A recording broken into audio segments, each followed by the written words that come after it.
Gonna do this one the right way. Pisces. I don't wanna know your name, cause I might just feel your pain. Might just risk my life to keep you dry when it rains. Might just fall in love, a little hug can make me stay. Mystics make me soft, just like a moth to a flame. Wow. What is up, everybody? Welcome. That was Welcome. really good. Oh, thank you. I just made that yesterday while I was just That's hanging really out with the impressive. crew on Discord. Thank Very you. cool. Thank you.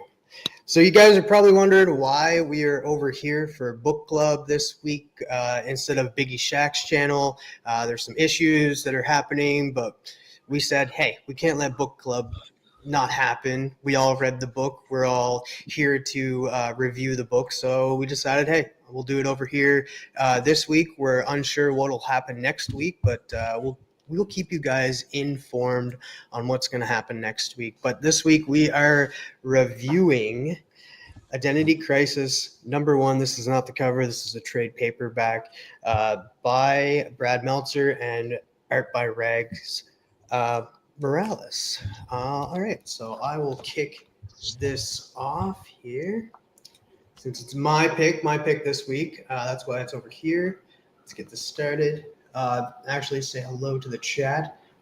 We got just GT Key in here right now, so thank you for joining. You sent a lot of messages giving us the thumbs up. But let's get to this. This is Identity Crisis by Brad Meltzer and art by Rags Morales. It kicks off the story. We get a rooftop scene with Elongated Man and Firehawk. They're looking for some stolen tech, Lex Luthor tech, that there's some people going to be doing a sale for, and just those two people right there. And you also have, so you just have them talking up there doing a stakeout.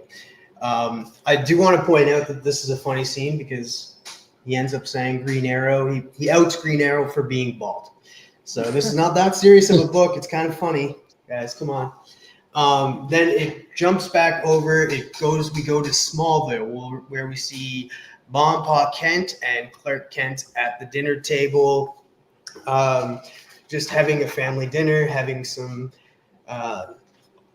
arguments over mail and stuff. And another funny moment because Superman Clark Kent knows what happened to Bruce's family, and he's just like, Batman's family would never treat his mom like that, and just his face is just like, because he knows.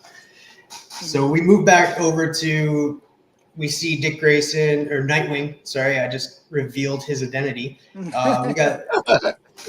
got Dick Grayson over here, Nightwing, visiting his parents' tombstone. You have Starfire coming up to him saying like, hey, we need to go.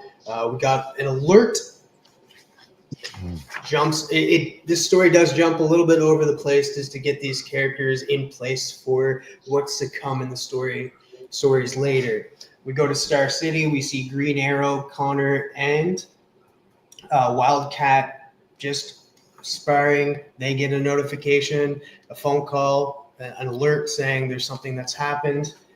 We move back to Elongated Man and Firehawk up on the rooftop, waiting for this deal to happen. As this is happening, we get the conversation of how Ralph Dibney, that's Elongated Man, met Sue Dibney, his wife. And he goes into the story, as you can see here, how she always had eyes for him, nobody else, not Superman, not Aquaman, not Green Arrow, not even Hawkman's hairy chest. Well, I would think not Green Arrow if he's bald. That's true. Shout out to all the bald guys out there. Yeah. As he's telling the story, we do flip back over and we see that the two guys that are trying to make the deal, and we got Bolt, kind of a character. He's a villain, kind of reminds me of Punisher, not going to lie.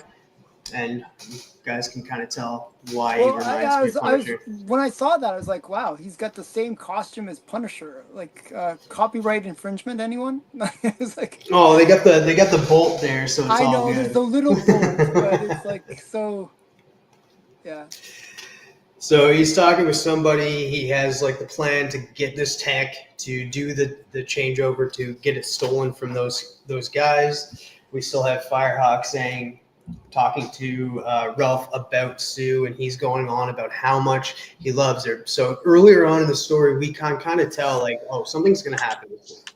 Because as we're going through the story, we're talking so much about how great she is and who she is and how she's throwing this party for him. Ralph knows about it because he's a detective, but lets her kind of be like, hey, I'm going to let you have this because I love you so much. I don't want to ruin your surprise. And as this is happening, you see that something is happening inside. She is getting ready for the party. We see what she got him for his birthday.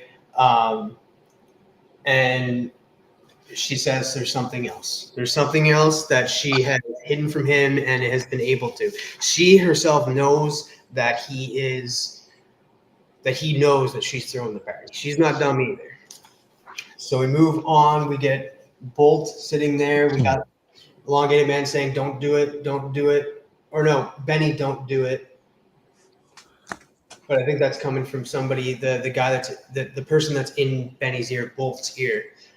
They end up meeting up. So Elongated Man and Firehawk end up getting into action and jumping in to save the day. But as this is happening, Sue is coming through Elongated Man's ear saying, Ralph, help me. What's going on?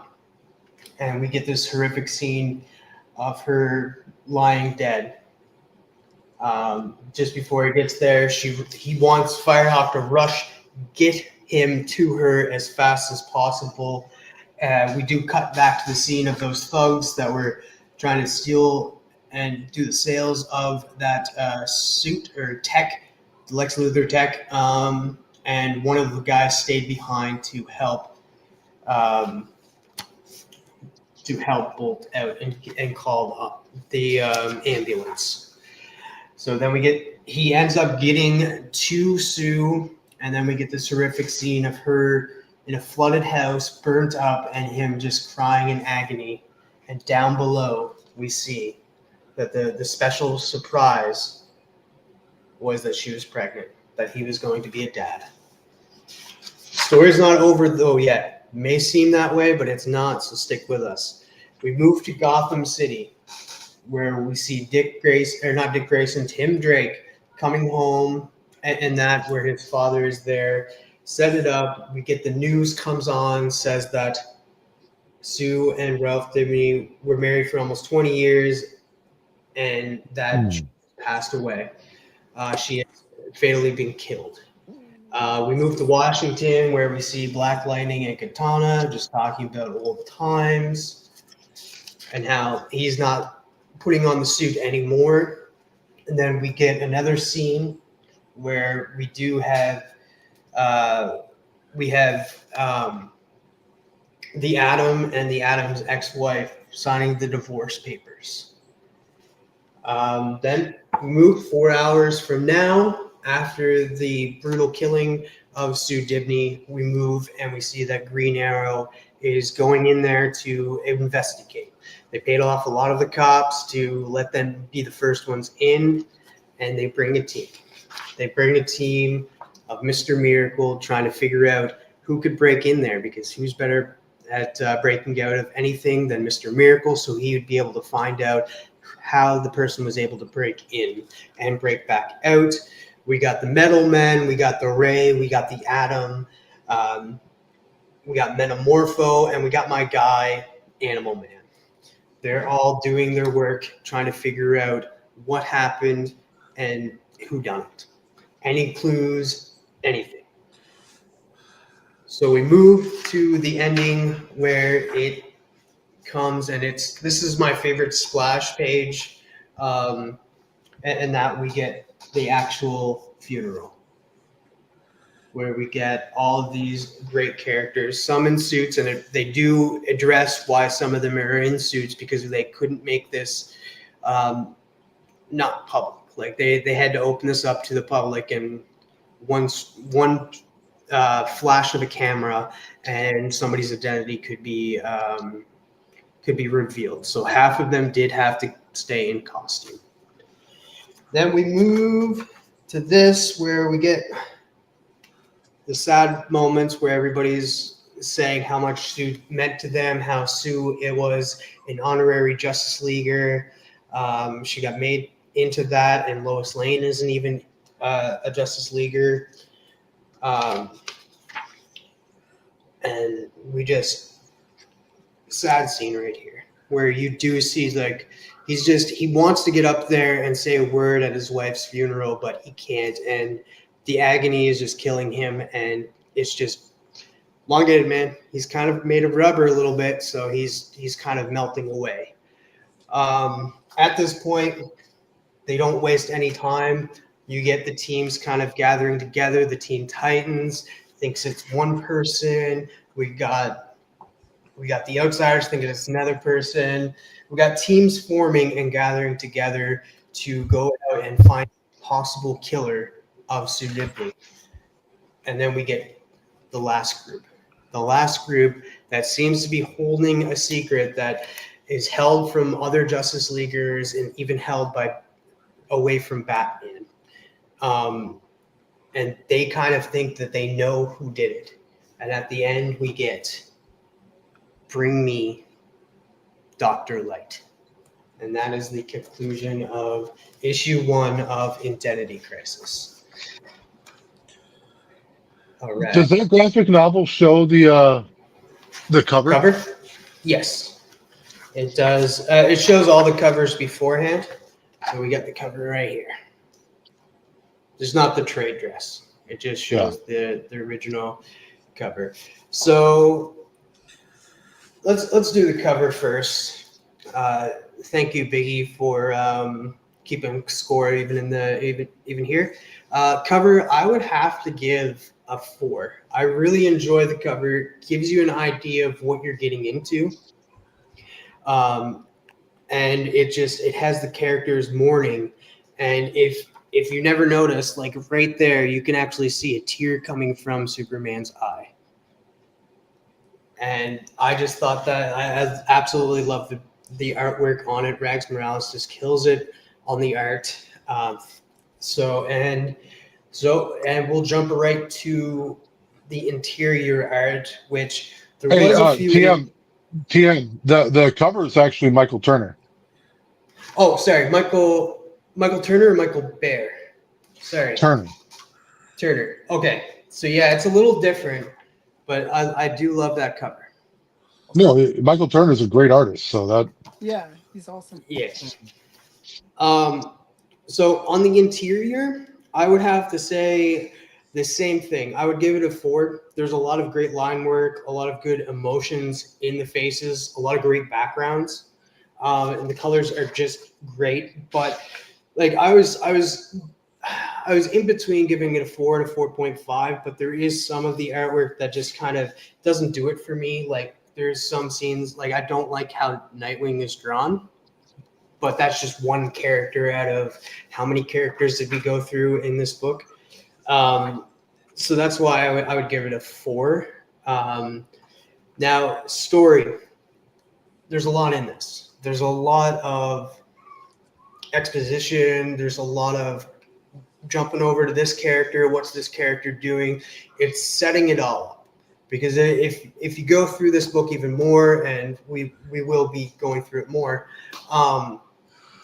you'll see where these all lead. These are in here for a reason, and they're stepping stones for the future story that's going to happen.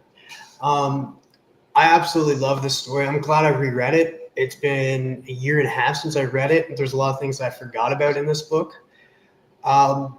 I absolutely love this story in its entirety, and so I would give it 4.5. Overall, I'd give it a 4. I'd give it a 4. And this is tough, guys. I don't know who I'm gonna pick, but I think I'm gonna pick. Oh, I'm gonna pick Alan. Thanks. Okay, so I thought it was interesting. when I was reading it, it was a bit confusing, but I think whenever they have these kind of situations, like they did this with a bunch of the different ones where it's going to be a mini series. They always have to, with DC, they always try to do a pretty good job of setting up all the different characters and where they are. I felt like I've read this before in other books where we look at a mini series and they have to set up all the characters and what their situations are with each of them.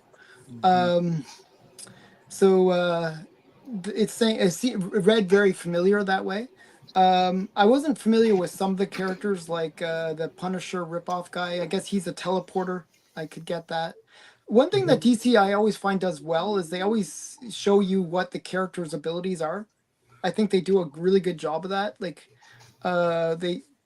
so at the end of any story, you feel like you know pretty much who the characters are, even if you've never seen them before.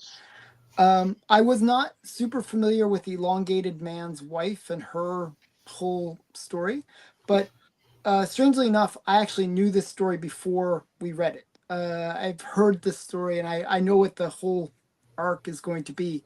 It's kind of a very famous story. So it's it's almost like like if you ever watch a cop movie and the cop says, "Hey, this is my last day on the job. I'm going to retire," and that guy's dead. Something bad's gonna happen to that cop because, they're sort of setting it up where they focus on it. So when they kind of talked about Sue so much, it's like, okay, what's gonna happen to her? Something bad's gonna happen to her. So it kind of felt like that was where they were leading with that. I thought it was interesting that that they show that there is that vulnerability that all the superheroes have, because there might be super powerful or whatever, but they have loved ones that aren't, and you can always get to a superhero not necessarily by attacking the superhero, but by attacking their loved ones. And that's kind of the story was setting that up, that these people are all vulnerable and they could potentially get attacked or whatever. So she was actually in a safe house, by the way, like where they kind of protected her, and they actually kind of made a big deal about sort of setting up that mystery. Like they hinted at the mystery within their relationship, how they like playing these detective games with each other. And we now get a whole new mystery, which is the death of his wife. Like, how did like, according to I guess they had like some Wonder Woman tech that basically prevented anyone from phasing into the house without being detected. They had and they noticed that none of the doors or windows had been opened. There was like a whole bunch of things that they basically did to try to set up this mystery, basically find out who could have done this. And then the other thing was they when you brought in the other detectives, they brought in the Atom, they brought in Animal Man, they brought in the Metal Men and so forth. They were all able to detect certain things that regular detectives couldn't. Like Atom could go right down to the fibers of the carpet and see if there was any clues. That's pretty cool. So they're setting up this big detective story, and you can tell that this book was really that setup. It has the crime and the setup. Kind of reminded me of The Watchmen that way, in a way. Like where you get the death of the comedian, and you gotta, who did it, kind of thing, and it doesn't make like who would have been strong enough to throw him through a window, and this is kind of like that situation where we're left with that big mystery. And they even say that they basically they make a long list of all the potential villains in this the very end of the story, and they all have the teams that go off to chase after those villains, and they even say, look, they're all wrong. They're all wrong. They went to the wrong, they're going after the wrong people. And this final group, which includes Elongated Man, they think it's Mr. Light, or Dr. Light, I should say. And I actually liked Dr. Light in the Teen Titans Go. He was a funny character, but He's not that funny here. he's not that funny here. I know where he goes in this book. It's pretty messed up, but they sort of hint that they don't say exactly what he has done, but there has been some connection between Dr. Light and Sue in the past, and now they think that he's the most likely culprit for this crime. So that's the setup, and it's a good story for setting it all up. So for me, okay, I'll go through the scores just quickly. The cover I thought was it's a good cover. It's not one that I find very rememberable though. So like if I saw this on the newsstand, or I think it's a good cover, but it's not, something about it just doesn't connect with me that well. But it's still well done. And I do like Turner's work, so I give the cover like a 3.5. So not as high as UTM, but it's still very good cover. I thought the interior art was good, and I was actually bothered by Nightwing as well. So I was like, oh, this is a little wonky here. So I would give the interior art a 3.5 as well. And the writing, I was a little confused at the beginning. I always feel like whenever I come into these things, I feel a little confused because there's just so many characters being introduced. And, there's always that level of confusion when you're just being introduced to a new environment. Like, it's sort of like when I read novels, I always find that it takes 50 pages of reading a novel before you feel like you actually know what's going on.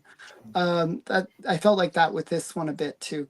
So I found the writing was good. I'll give it a 3.5 as well. And so overall, 3.5. So it's just sort of same all the way through. I'm not sure if I'm 100% a fan of this book, like overall, tell you the truth. It's a very different take on superheroes. It is a much more mature story than some of the other typical superhero stories that we get. So and you do, like, in the title Identity Crisis, you will find out in the, like, if you continue reading it, why, like, what secrets are held, are we looking at certain characters a certain way, and that, like, how we look at them now, compared to how we looked at them before. Yeah. So that's my overall scores. I hope I'm sorry I have to leave early tonight, but I'll probably watch it on the replay, see what you guys said. But I appreciate you guys. Thanks for having me on. Yeah, I feel better. Alan's link to his YouTube and Instagram is down below. So go give him a subscribe and follow. Have a good night, Alan. Okay, bye guys. Later, Alan, buddy. Who do you want next? Who do you want to pick? Oh, Matt can go next. All right, let's go. Let's put Matt up Bye, here. guys. Have a good night, Alan. Good night, guys. Hi, guys.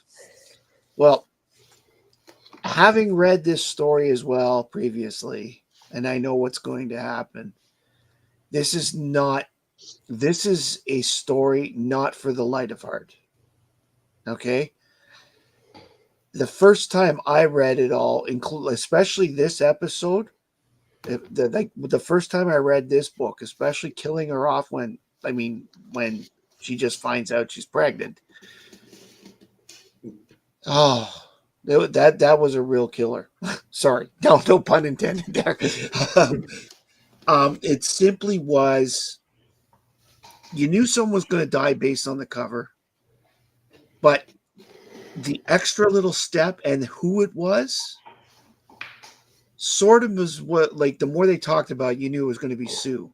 But that little extra dimension, I sort of clued in when you saw the little box. She put down the little box. Why? That's how, basically I found out about my first kid. So it was kind of like, guess what? Here's a little card, So, but anyway, that's neither here nor there. The fact is, then you move to the next act where they're at the funeral, and agreed with you where they have to, be open about a lot of things. There was one thing in there that was a little off if they were trying to if they were trying to keep identities secret a bit. I realize that Superman and Lois are known as friends in real life, but at a funeral like that still feels a little too intimate and people might get the wrong idea. Just saying. Anyway, also Batman, I understand why Batman was not there, but he should have been at the funeral. Okay? But those are my criticisms, and I bring them up as criticisms about the writing more than anything else. The second act ends great. I love the fact that there's this little conspiratorial group that has a feeling when they know what happened, and only they, and that they're in a position to do that. So the ending is pretty good. So cover art, 4. Michael Turner is one of those guys. When I see it, I love it, and it doesn't. You can't. You know what I mean? It's not his best, or it would get a 5 from me, but it's a 4. Mm-hmm. Interior art. I have a lot of the same complaints that have been said so far, but I would like to say, as bad as Nightwing was, I really liked Starfire. Yes. She was drawn really well, as were most of the women in the thing. And actually, Miss Dibney looked pretty cool before she got turned into the end product, shall we say. So the interior art, I would give a 4 as well. It was pretty good. There was just enough little niggling little things to take away from it, like Nightwing. But the thing is, that Nightwing was the only thing that I found bad. Okay, in terms of the interior art. Now for the writing. Taken as a whole, this story is great. Taken as a chapter, this story is eh.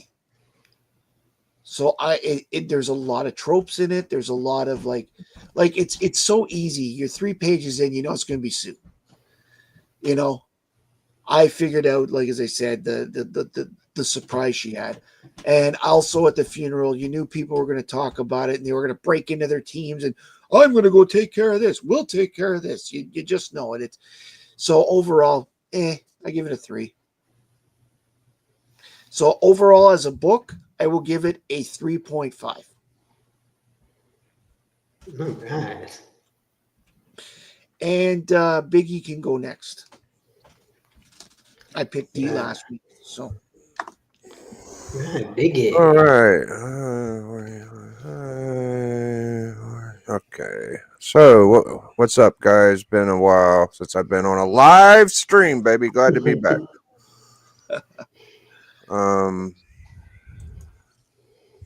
Yeah. All right. So, the cover for me, let's see. Yes. Michael Turner, he's all right. I'm not too big of a super fan like a lot of people. I'll go 3.5. 3.5. Okay. Yep. Oop, I'm gonna get rid of this. BIG. Okay, 3.5. The inside art. It's hard to give it too bad of score. Like this panel right here with the skinheads. I found it a little interesting that it was like a white radical group. Okay. During the whole gun selling stuff, they used a few panels over and over, which if we're going to call it lazy for other people, I'm going to call it lazy for him too. You could obviously tell that's the same panel. Yeah, I think that was intentional. It was just like a zoom in, like on a movie type of deal. Like that's what I think they were going for. Like there's his face and it zooms in to like give it more of a grasp feeling, like he's annoyed. But yeah, that one too. Yeah, they did it a couple times. So I'm just being fair to other books that did the same thing. I get it. It's not like that. It's not lazy in the point of the content didn't fit. It did fit for why they did it. I get that. If you come into this story not knowing the history, like once I found out she was a honorary member, that was interesting to me. I found it easier to read after she passed. Once I got to the part where she passed, then I was in. I was like, okay, let me see what's going on. Let's wrap it up. Very sad that the kid, she was pregnant when it happened. The whole they're both kind of detectives. So the whole letting his wife set him up for a surprise party was kind of cliche at that point. He's not dumb. He knew, you know.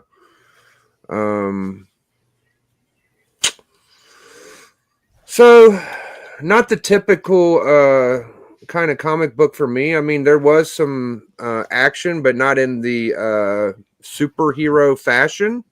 Just a bullet. She's gone. Tragedy. I mean, the inside art. I hear this Rags guy was pretty good. I'm familiar with the name. Rags Morales? No. Yeah, Yeah. that's the name of the artist. Is it? So the guy. Oh, what's Oh, I'm thinking of Miles. I'm sorry. All right. So yeah, I'm giving it a 3.5. I think this is the best panel. I wish he That would is have used. really Yes. good. It's a powerful panel as well. Yeah. I wish they would have used more of his elongated skills. I'm used to Silver Age, elongated man, and he did a lot more stretchy Well, stuff. they did do it whenever like he was up for at the funeral and stuff. You did see his face kind of start to like, because how he was feeling, he was melting inside, right? So they did Also, do it. didn't he stretch down the stairway? Yeah, when he got When to he the house, discovered her, didn't he sort of yeah, stretch down? yeah. Okay. Once he got in the house, he started stretching towards her to find her as soon as he got in. I thought that the part was interesting where his nose was twitching and he was like, "It's a villain" or whatever he said. That was kind of interesting. I like Adam. I think that's cool. They're still using he can go through a phone and that gimmick. So that was a throwback. I enjoyed that. But overall, the story for me, like for the first issue, not really too much of a like one that I would suggest somebody to read so far. Now I could see it's a good setup. I respect it for the setup. He was basically just like saying like the girl was like, "What about this girl?" And he was like, "Nah, wasn't my type. This girl liked me, and that's the girl that was for me." And it was a lot of that. So the girl was talking to him about other girls, and she kind of even got boring at one point. She was just like, "Oh, snooze," you know. And that's kind of how I felt. Like, okay, you're super hot guy, you know, whatever. So I'm gonna give it a 3. No, I don't think he's a super hot guy. Well, He has eyes for the whole point of it was, it just to imply like that, like he just has eyes for her, like you said, and that they were trying to push that out because like that's the whole point. That's where you know something is going to happen to Sue. Where you're just like, oh no, they're definitely going to kill her off because they're talking so highly about her right now. for me to give a book like a 4 or 5, I have to have like some I forget the word for it, but canon or not canon, but Nostalgia? well, old school like superhero clashing, bashing, interesting. Oh, this happened, that happened. It's kind of dull. It felt like a murder mystery. They emphasize on the detective part of Detective Comics. You know, I get it. They're all detectives. Okay, cool. I will say that up to today, Sue Dibney, unlike every other person in history, is still dead in the comics. They've not brought her back. Well, that matters. I like the I liked all the cameos. That was great. So overall, I mean, it's very sad. It's always sad when something ends like that way. Even Hawkman, he's still going bare chest through all the comics. Pretty funny. I'm gonna give it a 3.5. I mean, I think It's a that the solid art, score. yeah, the art and the cover kind of helped the score for the story for the overall. So that's my scores, and let D wrap it up. All right, let's get to you. Up. Great review, Biggie. Thank you. Let's do it. So, TM, whoa, someone's dragging a dead body across the floor. Mhm. All right. So, That was Ralph. okay. Oh my God, poor Ralph. So TM, you kind of had some fun with this. Like you made a joke about how, Alan recently wanted to review an entire graphic novel in one episode. And you were like, I'm willing to be patient. We're going to go through this whole story one issue at a time. This is one of those books that I think really would have fared better if it was reviewed as a whole. Yeah. But the cover, um, I'm in the same sense. I think it's a very, very good cover, but it's also not a stunner, you know? I give the cover a 3.5. It means I liked it. It told the tale that it needed to tell, but um, it's not going to draw you in excessively. No one's selling this book because the cover makes it more valuable. We'll go with that. Um, Interior art, I really liked it. Uh, you know, the one thing about Nightwing, like his mask, I mean, I didn't love it, but overall, like, there's a lot of really cool things in the art. Hey, Melody. Um, one really cool detail, when they're dealing with Clark, they show how the glasses dull his features. You can see they're a little foggy, and that's part of his disguise. Is they're meant to take away from his blue eyes a little bit. So I thought that Yes, was really cool. because apparently Uh, he's got a slightly alien look to his eyes when he's yeah. Superman, and Um, but yeah, a lot of the art was really cool. I mean, none of it was like stunning to me, but it told the story really well. So the interior art, I want to give it a 4. Nice. Um, I liked it a lot. Um, Now the story, um, when I first started like reading it, like, and I've read this before, but it's been a very long time, so I do forget what the main secret is that the book is hiding. But when I first started reading it, I'm like, oh yeah, that's right. They're gonna kill Sue. When I first read it years ago, I figured it out very quickly, just like almost anyone would. Um, but that's not the mystery that they're hiding in the book. no, They set it up almost immediately, with some words about how when you read a novel, if the book starts off with minor characters, those characters are not safe. And so they pretty much tell you right away, we killing someone, and it's going to be, and then they set and they know that the person that they're killing is not super. Jesus, what is going on? I think they're Uh, done. okay.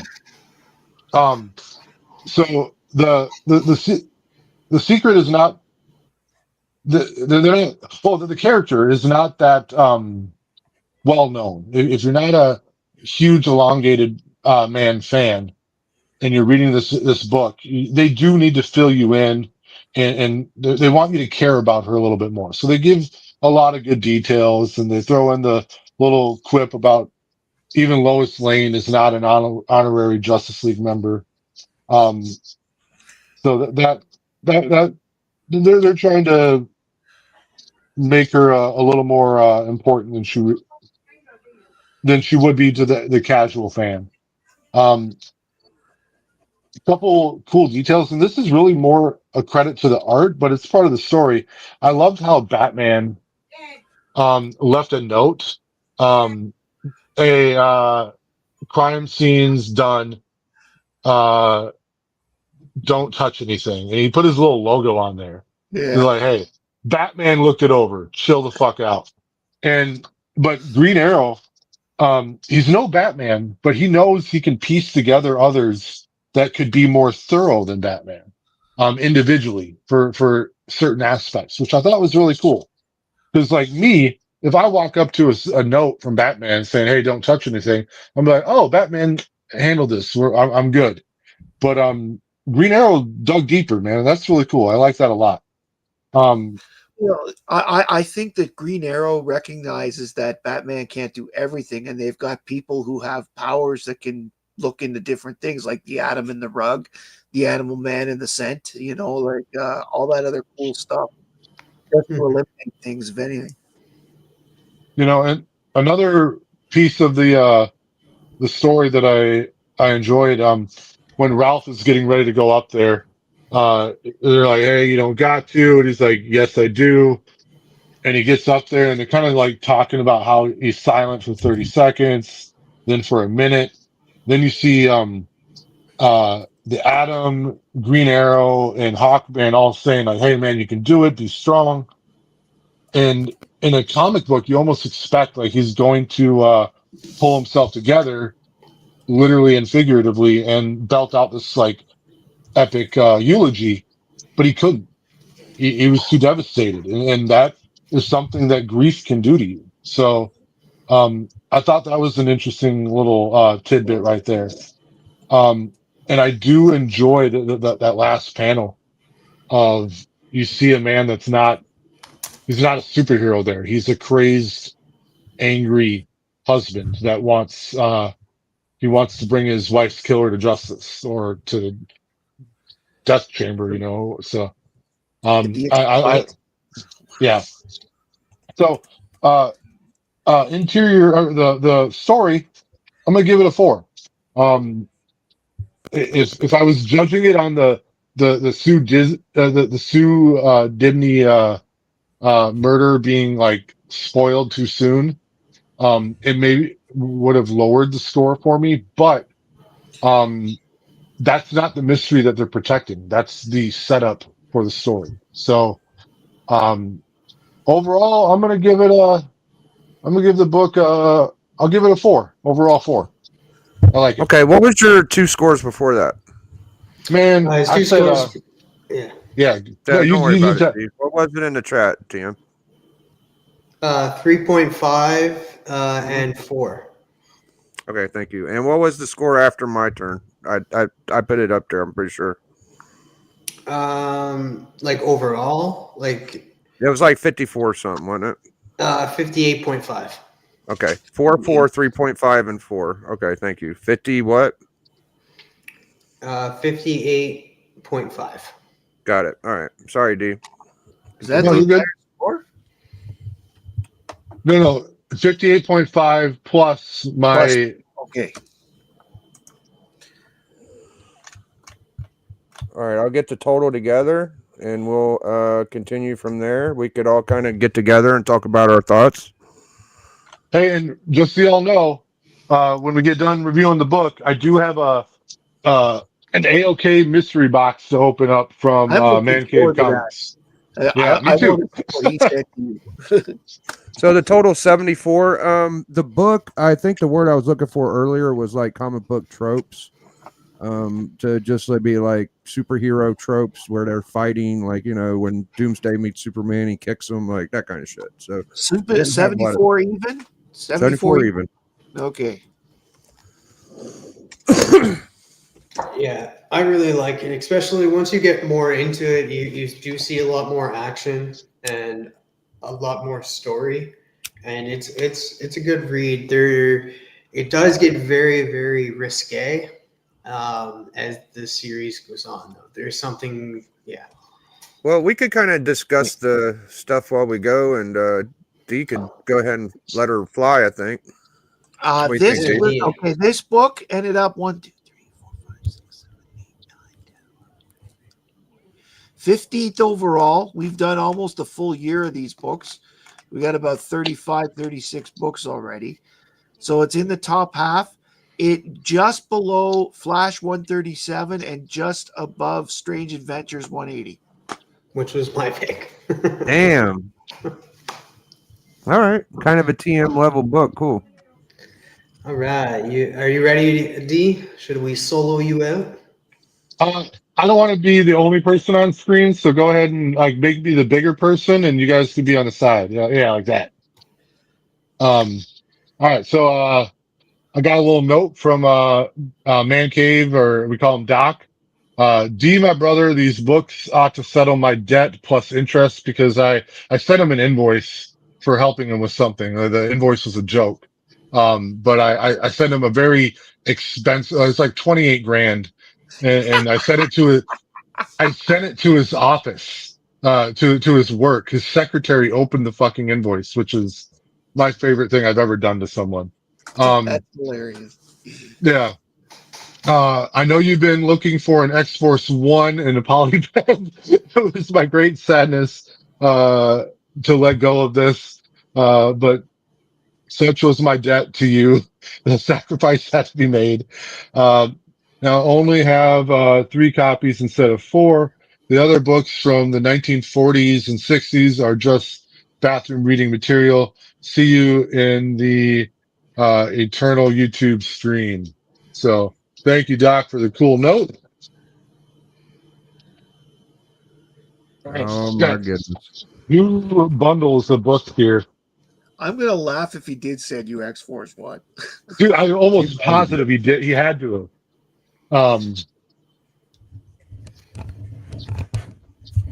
But hey, man, I didn't buy anything from him, but he packages like a real gentleman. Oh, yeah. He ships to Heritage, so I think he's top notch at this point. Yeah, no, you got to be on your A game when you ship to Heritage. When Heritage is taking books straight, you know how to ship. All right. So, holy shit. So the first book here is Captain Marvel Jr., number 115. Gotta get some tape off of it.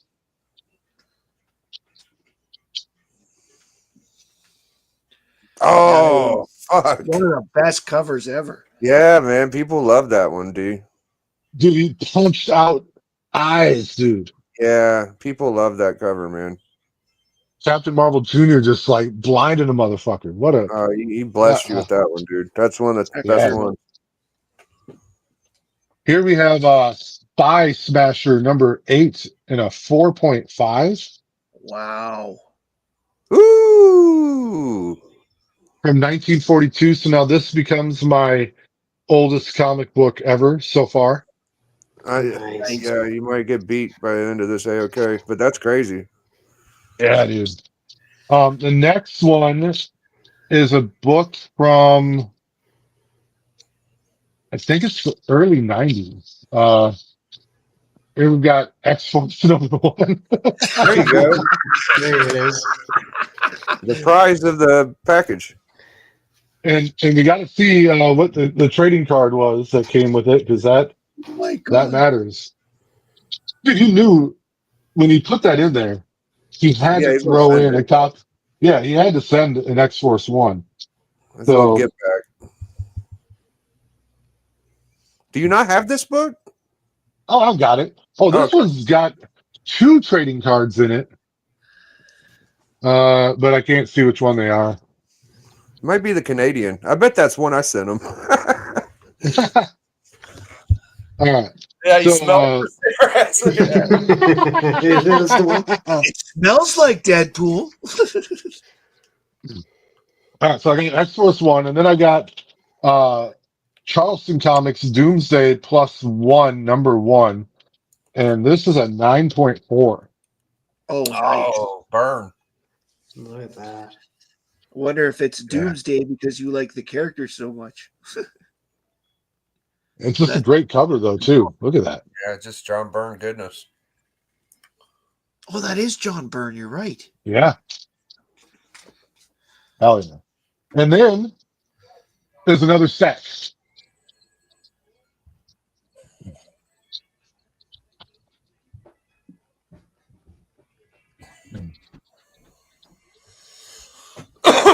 We'll just all stare at you while you do it. Yeah, we're just kind of in awe, like, you know. Yeah. All right. So Sorry, D, go ahead. we've got Fantastic Four, number 72. Nice. Nice cover. Yeah, dude. Damn, that looks nice. Yeah, dude. That's got Kirby Crackle coming out. Yeah, pretty. Then we've got from 1963, we have Magnus Robot Fighter number 2. And this is a really good cover. Holy shit. Yeah, that's that. I was just gonna say that's a fun one. Oh, Russ Manning. An 8.5 Silver Age. Good Lord. Jeez. And it's One of cool. my Go ahead. One of my good friends has that in a 9.2.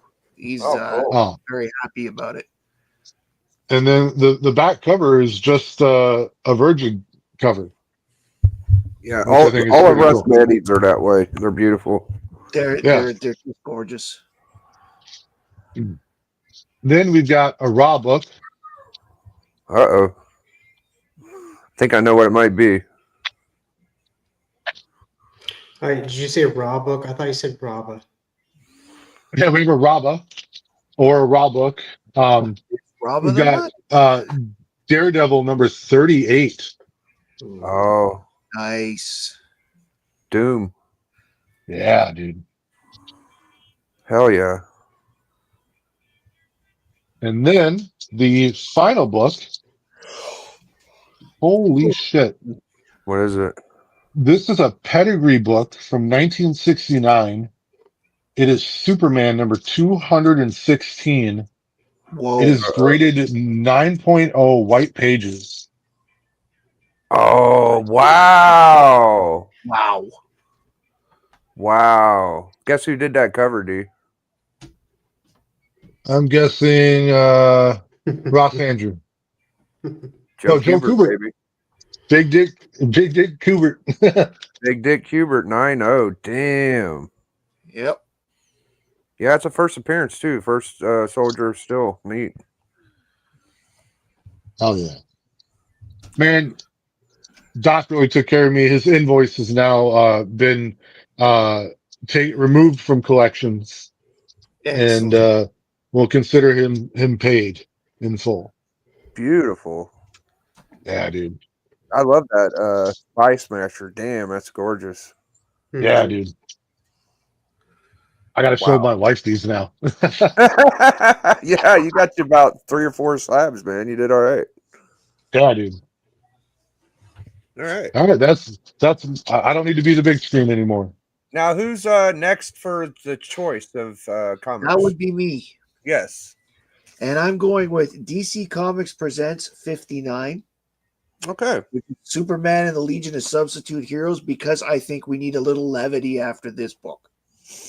I like that. Yeah. Well, It's a ridiculous book, but it's a fast read. It's a funny read, and I think you'll like it whether you grade it high or not. I think this is one you guys will like. You might be able to find that at the shop. Cool.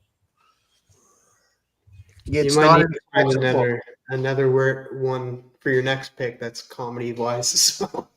Oh, probably. But that's the thing. I believe in the comic book. So You got your chonker shirt. Nice.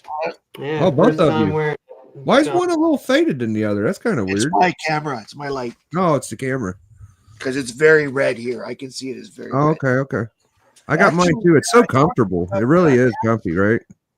From Captain Marvel Jr., Chonko actually sent me. Oh, he sent you. I was wondering where you got that at, man. That's cool. Yeah, Chonko sent me this with the shirt. It's issue 35 of Captain Marvel Jr. And this one actually is an interesting story behind it. When I was looking it up, there is no issue 34 or 35 of Captain Marvel Jr. because they screwed up and put 35's cover on book 34. And the Oh. interior says book 34, and this is all copies. This is across the board. The interior is issue 34. The cover is issue 35. So they went straight from issue 33 to 36 in terms of continuity because they didn't want to confuse things more. Yeah, that's cool, man. So I just thought that was neat. Of all the books to send me, he sent me the one with the cool trivia behind it. So. Hell yeah. Ah, Well, I think we did it, guys. That was a fun book club. Yeah. D is the beautiful baby boy of the book club tonight. He got the cool okay. Oh, But, that was gorgeous. Yeah, and TM's book got a really good score, top 15, not too shabby, you know. I wasn't sure how people would rate it because it is not like a very fun story.